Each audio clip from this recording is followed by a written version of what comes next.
Trade Talks, programa de podcast da agência Trade Marketing. Eu sou o Doni Vieira, diretor de criação da agência. Do meu lado está o Luiz Groff, também diretor de criação da agência. E os nossos convidados de hoje são a professora Cora e o professor Hertz, ambos da Universidade Federal do Paraná. Como que a universidade tem visto, né, todo esse contexto, né, de mudança de característica dos profissionais e do próprio mercado, e como que esses profissionais estão sendo preparados por vocês hoje? Diria até assim que é talvez um mito, né, que há um distanciamento entre a academia e entre o mercado. E aí quando você pergunta e você aborda a questão assim das futuras gerações ou das novas gerações, é sempre importante, quando a gente vai olhar para frente, a gente também olhar o passado recente. Para esses 3 últimos anos que a gente viveu aí uma história de pandemia, onde houve uma metamorfose comunicacional no mundo todo, né? Eu posso até dizer que a gente entrou para o hibridismo comunicacional. Tem uma bandeira, para mim, muito clara,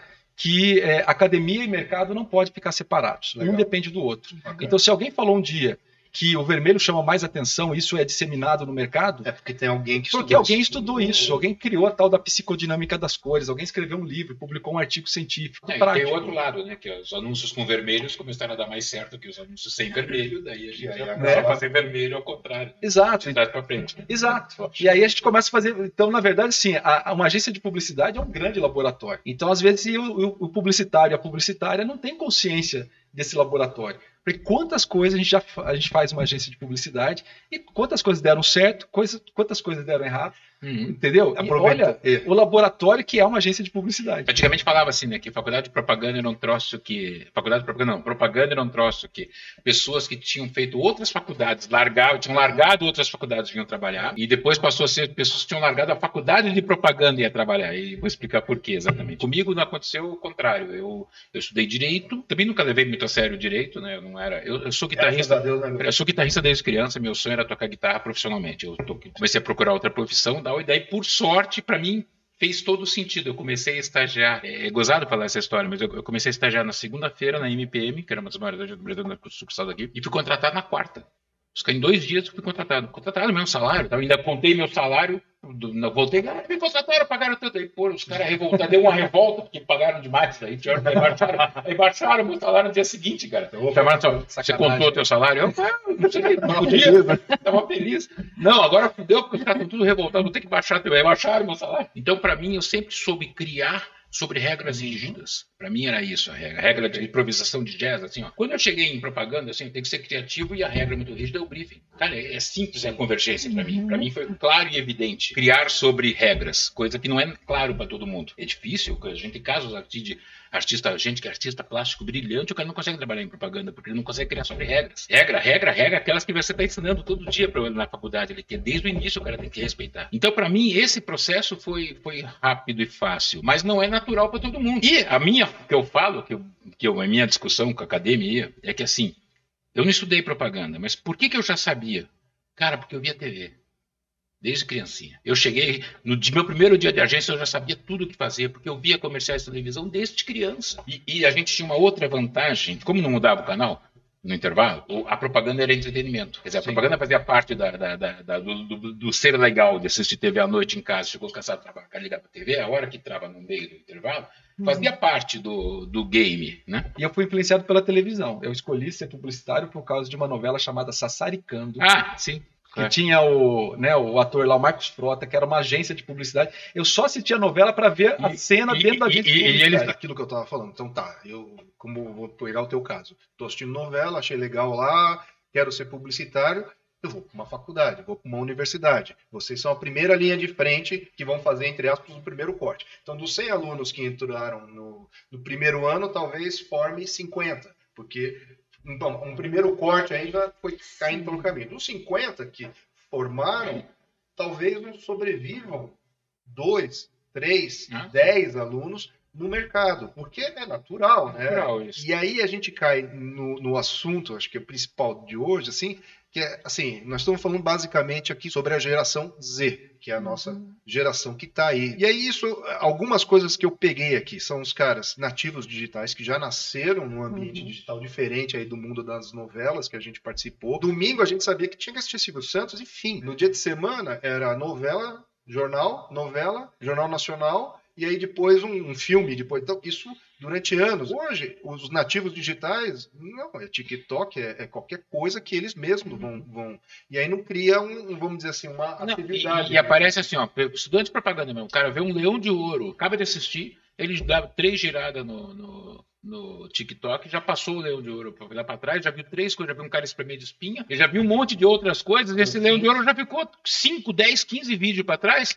15 minutos depois já esqueceu. E aí eu acho que chega num ponto que eu queria perguntar para você, Hertz. A gente está falando de uma geração mega exposta a muitos inputs, uma geração que não aprendeu a ser, de alguma forma, resiliente, como talvez seja uma característica da geração das duas. Eu sou geração X, acho que todos nós somos aqui. Então a gente sabia que, para alcançar um certo sucesso, seja no mundo da universidade ou no mercado, você tinha que ralar, isso trazia uma certa satisfação. E aí eu pergunto para você, Hertz, assim, você acha que esse propósito está onde dessa geração? Bom, se você pegar um exemplo que eu posso dar, anos 90, quando a gente chegava nos anos 90 na agência, eu tinha uma agência, fui dono de agência também. Naquela época, por exemplo, se o meu cliente tem um público-alvo de mulheres na faixa etária de 30 a 40 anos, eu sabia onde estava exatamente. Hoje, a gente não tem essa percepção. Está tudo atomizado no sentido de ser atômico mesmo, pulverizado. Para você conseguir juntar esse público, né, você fazer com que ele acredite na mesma narrativa. Se você pensar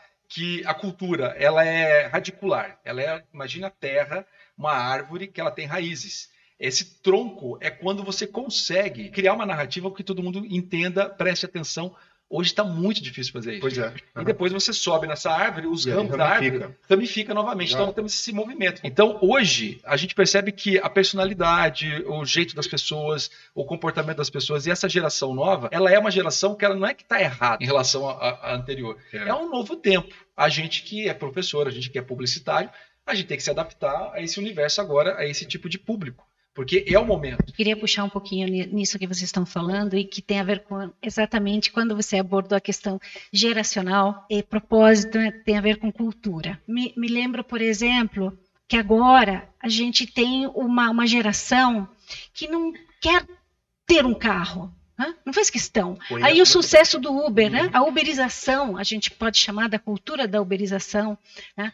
Netflix, por exemplo, né? A pessoa não quer mais ter um canal pago. Ou mesmo ir ao cinema. Exatamente. Né? Então, acho que é importante a gente olhar para essa nova cultura do desapego de muitas questões importantes, porque exatamente traz isso, né? A questão do prêmio. Hoje os jovens não estão interessados em premiações. Sim, não é um propósito. Então, foi para ele, foi para mim. Exatamente. Eu acho que o propósito e a cultura, né? Eles estão conectados. Mas eu queria trazer essa questão do propósito, porque nessa pesquisa que foi divulgada pela USP, que inclusive integra a minha pesquisa de doutorado, mostra que o Brasil ainda ele está muito longe do engajamento, do propósito global, das questões globais. Isso para a geração jovem. Mas, ao mesmo tempo, a gente vê que temas, né, como gênero, violência feminina, questões, sabe, raciais, aqui no Brasil, elas estão muito fortes. As próprias marcas hoje, se elas não divulgam qual é o seu propósito de marca, ela não ganha parcerias sólidas com as marcas que falem os mesmos propósitos. Exato. Então, a gente está sempre colocando esse olhar de reflexão com os nossos alunos, para que seja crítico, para que seja reflexivo com as questões de trabalho escravo. Né?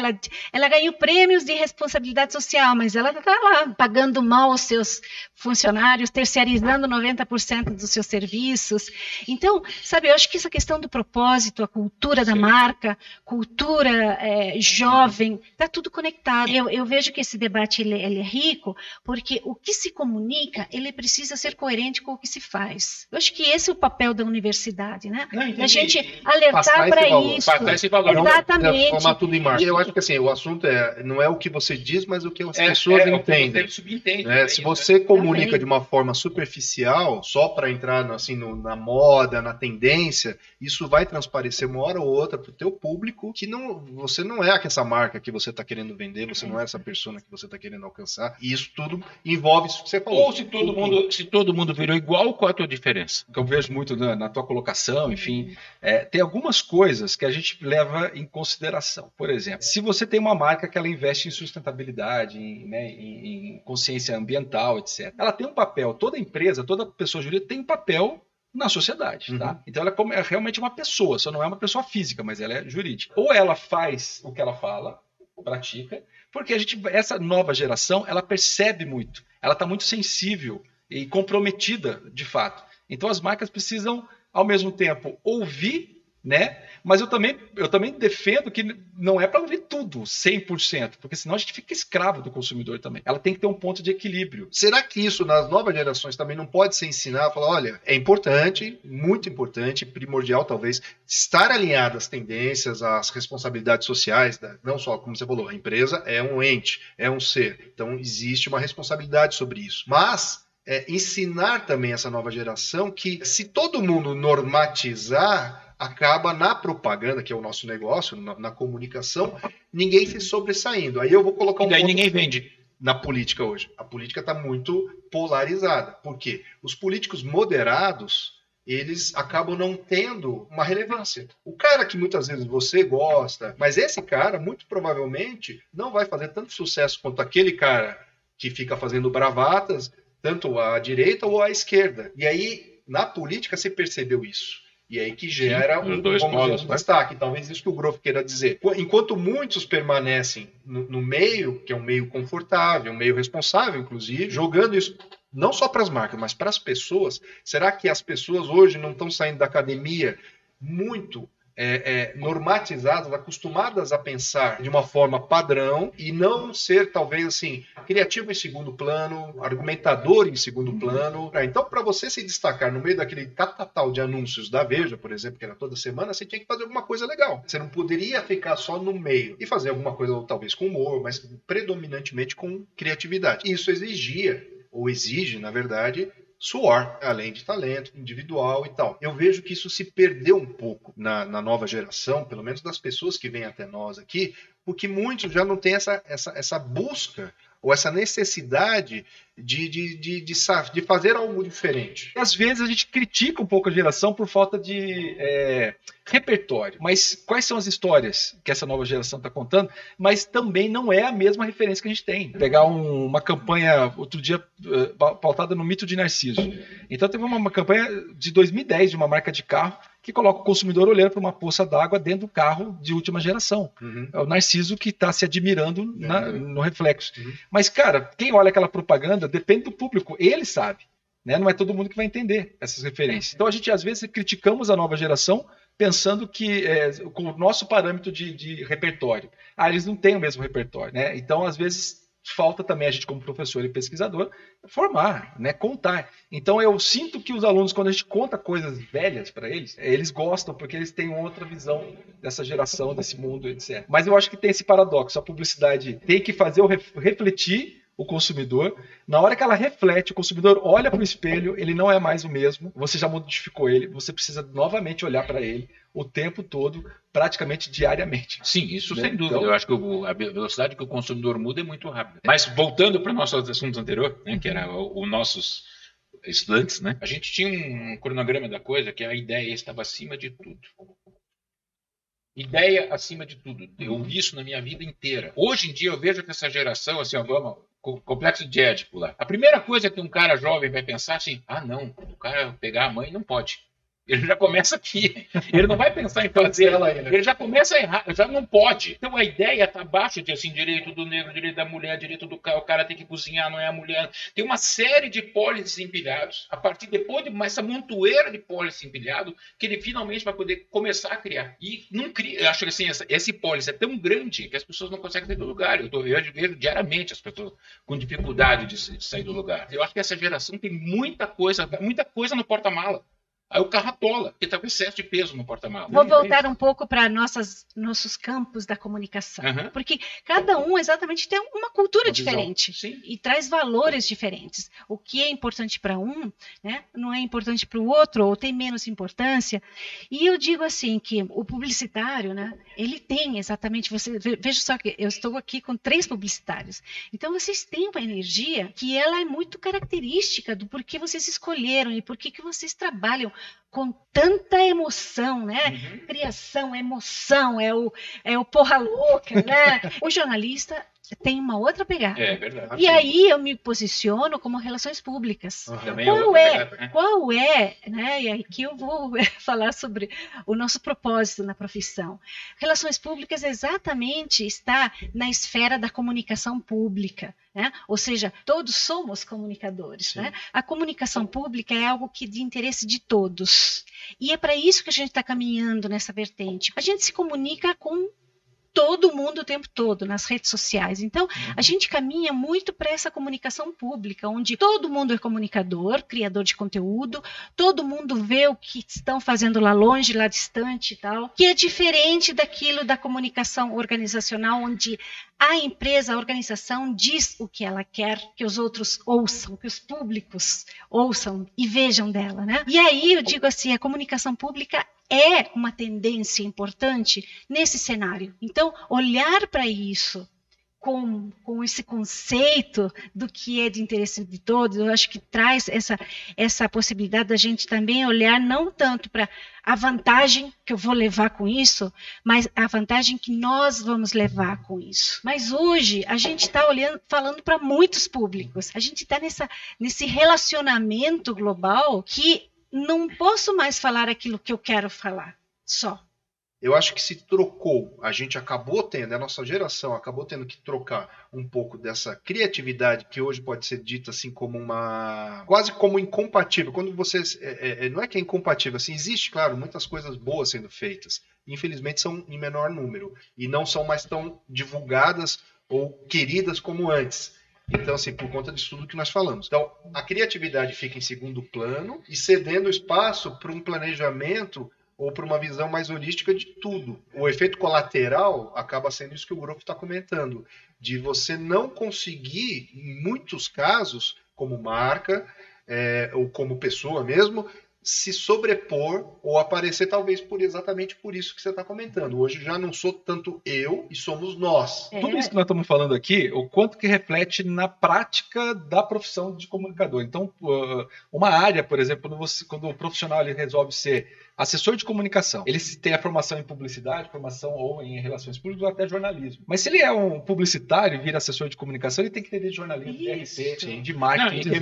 Mas marketing e na prática, no dia a dia, você é um profissional hoje que tem que ser multitarefa. Ele tem que entender tudo da comunicação. Daí não interessa a formação dele. Daí pegamos exatamente assim. Uma profissão como engenharia, tem um básico que é de engenharia, que envolve cálculos, engenharia, que é comum a qualquer engenheiro que vai fazer. Para nós, o cara aqui da criação aqui em cima, eu, por exemplo, é absolutamente diferente de um cara do atendimento. Mas a formação é completamente diferente.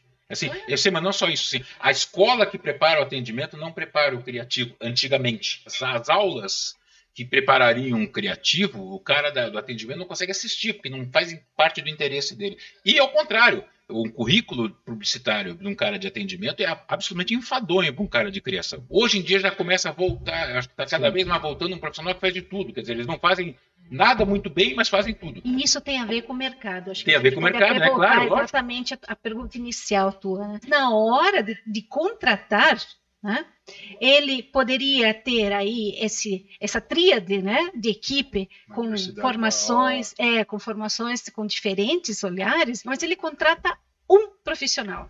E 90% das contratações são jornalistas. Eu sei, eu sou consultora desde 2004, mas eu sei que a realidade, fiz jornalismo, né, em todas as empresas, tive que desenvolver, release, elaborar sugestão de pauta e trabalhar. Por quê? Porque eles só vão contratar uma pessoa, e olhe lá, e faça tudo, inclusive, né, faça layout, faça diagramação, seja criativo, escreva texto, seja bom fotógrafo, porque não pode, né? É isso. Então, o mercado, ao invés de dizer que a universidade está distante do mercado, eu diria que o mercado está muito desconhecido do que é a comunicação. Eu diria que a bola não é... A bola está no mercado, porque ele quer muito, mas ele não quer pagar nada. Tudo bem, daí você fazia ok, mas daí o que a agência de propaganda tinha que você não conseguia ter na tua empresa se você contratasse o cara direto? Você não conseguia ter campanhas legais, campanhas do caramba, porque isso só ia acontecer dentro da agência, onde tinha um bando de mini olivetos quebrando a cabeça para fazer um troço diferente de tudo. Quando o politicamente correto e coisa matou isso, você passou, todo mundo faz o post. O post médio... Junto com a tecnologia. Junto com a tecnologia, qualquer um faz os posts. Não precisa ser um criativo muito brilhante para fazer a média dos posts por aí. Já tem inteligência artificial. O chat GPT ou o chat GPT humano faz a mesma coisa, esse nivelado. E você passou a não querer mais as empresas. É uma questão de mercado. Durante um momento, por causa do politicamente correto, da patrulha do politicamente correto, passou a não querer mais coisas diferentes. Vou dar um exemplo. Humor em propaganda. Morreu. Não foi só na Globo que morreu o humor, lá da terça, quarta, quinta, que tinha todos os programas de humor. Propaganda também morreu o humor, por uma série de razões. O nível ficou para baixo de diferenciação, porque todo mundo passou a trabalhar com medo da reação. Quer dizer, todo mundo nivelou, jogou para baixo a sua régua, vamos chamar assim, com medo da reação nas redes sociais a isso.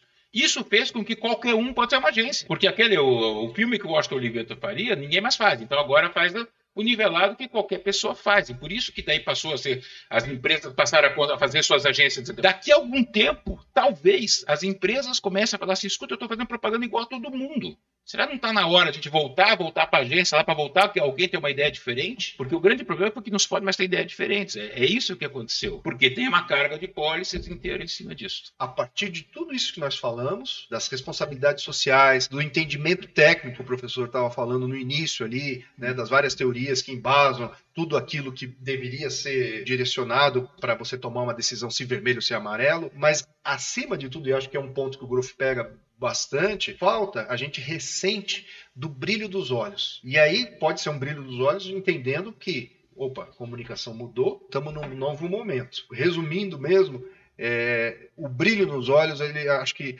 cada vez é mais necessário e querido para empresas como a Trade. Talvez para muitas empresas, talvez não, só trabalhe aí na tua casa, me mande o relatório, me mande o texto no horário certo, no tempo certo, mas o brilho nos olhos é o que eu ressinto mais, assim, sinto falta, assim, né, de encontrar gente, tanto do nosso meio, quanto das novas gerações. Aí eu passo para vocês. Então, assim, só para explicar aquela coisa da competição que eu crio na sala de aula, eu entro em contato com uma empresa do mercado, trago ele na sala de aula, monto as equipes e faço o briefing, é um cliente real. Legal. Depois, no final do semestre, o cliente volta, todos os grupos apresentam a campanha, a ideia, e aí o cliente fala assim, eu contrataria essa agência. Quando o cliente fala assim, contrataria vocês foi a melhor ideia, o brilho nos olhos aparece. Sim, mas tem os que perdem, né? Tem os que perdem. E a turma que perde faz o quê? Que perde faz assim, a vida é assim mesmo. Ok, tudo bem. É isso. Bem-vindo ao mercado. Bem-vindo ao mercado. E às vezes eu pego no pé deles assim, gente, você tem todo o tempo do mundo para fazer o trabalho, para entregar. Se você estivesse no mercado, você já era demitido. Então, eu digo assim também, trazendo, né, já puxando essa reflexão, o brilho nos olhos, ele está, e eu acredito, e principalmente, né, na experiência de vida, até teve duas equipes, vou aqui mostrar o reconhecimento, como é que a gente olha para o reconhecimento, né? Duas equipes de relações públicas ganharam o Prêmio Nacional, duas equipes que eu estava desenvolvendo trabalho, Projeto Agência, por uma proposta de comunicação que fizeram uma para duas instituições, claro, do terceiro setor, que eram causas, né, trabalhadas, mas com muita criatividade, com muito brilho nos olhos. E aí eu queria dizer assim que quando a gente está falando, né, eu te ouço falar em brilho nos olhos, o nosso papel enquanto liderança é exatamente a gente criar oportunidades para que esse brilho nos olhos apareça de cada um, porque todos nós temos isso. Qual é o nosso papel em sala de aula, ou no mercado, ou enfim, que dinâmica, que tipo de trabalho eu vou desenvolver para que esse brilho da nossa equipe, ele desponte. Então eu queria dizer exatamente isso, né? Porque a história de vida e de aula e de tudo tem mostrado que o relacionamento é a chave de tudo. Se a gente não olhar enquanto líderes que estamos, né? Porque podemos não estar líderes em outro momento, né? De que forma que a gente oportuniza para que os nossos liderados, eles se engajem. Eu acho que isso fica como uma tarefa permanente a cada dia. Todo dia quando eu acordo, eu digo, puxa, eu quero ser uma professora cada vez melhor. Uma profissional cada vez melhor. Para quê? Não para eu mostrar o meu conhecimento, mas para que aquele brilho nos olhos, daquele projeto que o aluno vai fazer, com aquela instituição, seja o brilho dos olhos dele ou dela. Né? E, consequentemente, teu. Eu encerro minhas considerações assim. Legal. Né? Deixa eu cortar o nosso papo aqui, que tá bom e tá sem cerveja, então a gente vai ter que acabar, até porque a professora tem compromisso aqui. Então eu queria terminar agradecendo aí, primeiro, né, os nossos convidados, professora Cora, muito obrigado pelo bate-papo. Eu acho que sempre, independente dos pontos de vista, sempre é muito, né, rico, e eu acho que para a gente, né, entender o universo de vocês e vocês entenderem o nosso universo. Professor Hertz, brigadão. Eu acho que a gente falou coisas aqui que podem, com certeza, vocês vão para casa, a gente vai ficar em casa também aqui, pensando em coisas que podem, né? Você falou uma coisa muito legal, que é o relacionamento, isso ficou. E eu quero agradecer também o Groff, né? Que participou aqui de uma forma livre, nem um pouco... E não usei minha máscara. Não usou a máscara. E convidar aí todo mundo que está assistindo a gente aqui a seguir os próximos capítulos, a gente não sabe quando vai ter, né, os próximos episódios do podcast, mas a gente está tentando melhorar cada vez mais e não temos nenhum compromisso com erro, entendendo que, como a gente falou aqui, o brilho nos olhos é importante para a gente seguir comunicando cada vez melhor. Obrigado e até a próxima.